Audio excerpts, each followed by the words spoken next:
As a lot of people know me from the boxing game, and I've been involved in a lot of years, and in different aspects of the boxing, in promoting, managing boxing, you name it, I've been involved in it. What I'm saying here, I feel compelled to talk about the Tyson Fury and Anthony Joshua situation, what's going on. Now, you know, I've seen a lot of big fights not made because of politics and because of money, you know, especially in the heavyweight division. We can go back to Lennox Lewis against Riddick Bowe, we can go Tyson against Holyfield. Got made in the end, but when it should have happened, it didn't happen. Now, at the moment, we've got two fighters, both world champions, and everyone wants to see the fight. And it is just cobblers what is going on at the moment. It is absolutely ridiculous. You've got the biggest promoters in the world, and they're all running around like headless chickens. Next week we're going to hear it. Next week, this deadline, this deadline, this deadline. It's all getting broke. Now we're getting spilled out, and people are telling us that Tyson Fury is going to fight Wilder again. Right? He's beat him up twice. Oh, so who's Anthony Joshua going to fight? He's going to fight someone in the top 20. So now the people are going to ask us as a fan to shed out another 20 quid. So 40 quid, 45 quid, to watch them fight two fights in the top 20 and then go for the same cobblers again, right, when they're going to fight each other. The fight's got to be made now. It's been going on long enough, 12 months, both world champions. No one's interested.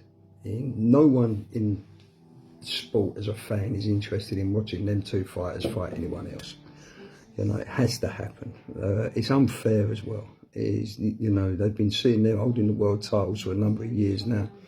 There's other fighters coming up who are basically just stuck on ice until this happens.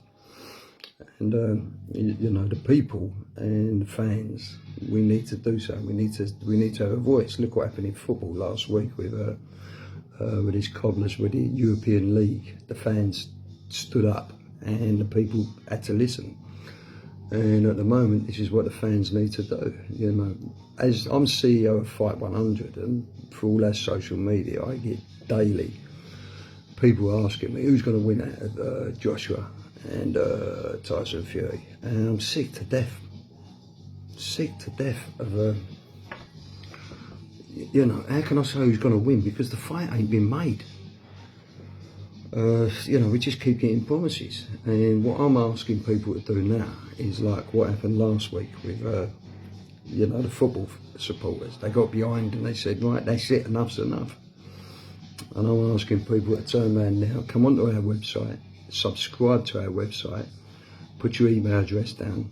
That will be your signature, and we're running a petition to say that we will not pay any more pay-per-view money to watch Joshua against anyone or Fury against anyone unless it's against each other. Okay, we're not going to pay any more money to watch it because we all know the result, what's going to happen, right? Fury will pick an opponent, Joshua will pick an opponent, we'll all be 20 quid out of pocket, and we'll be sitting there and they both, you know, they both got wins, and then we've got to go for all these cobblers again. So there's enough money in, you know, why this fight ain't getting made, I don't know. Is it politics, is it egos, is it what? Right? There's enough money in the bank. I know about boxing politics, and politics can be paid off. Right? When you're talking about 200 million for a fight, believe me, whatever politics you need to pay off, you can pay off. All right? There's enough money there to go and do it. So, you know, we need to make a stand now, and we need to turn around as a boxing fan, and we need to turn around and say to people and let people know that we're not going to be ripped off no more. You know, we're not going to be ripped off no more with these pay-per-view cobblers, with unless it's them two fighting. So I'm hoping you're going to get behind us, join the site Fight 100, and like I said, go on Fight 100, subscribe, enter your email address, and just put comments and just put yes or whatever, and that'll be your subscription, and then we'll put it across to the TV companies and we say we've had enough. You know, these two have got to fight each other. All we keep hearing every day, Tyson Fury, I want to fight him. Anthony Joshua, I want to fight him. Well, what's stopping? What is stopping this fight? You know, what is stopping the fight? Promoters? TV companies? Well, you know, what is stopping the fight? You know, but I'll tell you what will make the fight happen is we all boycott and turn around and say we're not going to watch them fight anyone else. That's what will make the fight happen, because then they'll have to fight. You know, because the public's turned against them. So I hope you get behind us and come on to Fight 100 and let's give them a kick up the arse, eh? All right, God bless.